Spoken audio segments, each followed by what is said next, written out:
पंडित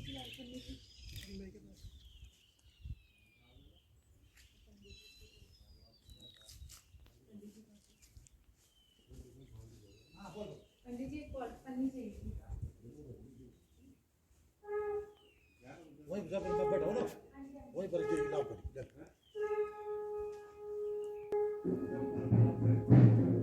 ये जजर वो निकल बोलो रंग मेरा रंग बोल ये तो बोला ना आप जाना कुछ रंगायो आप दोनों ने बिना राम ने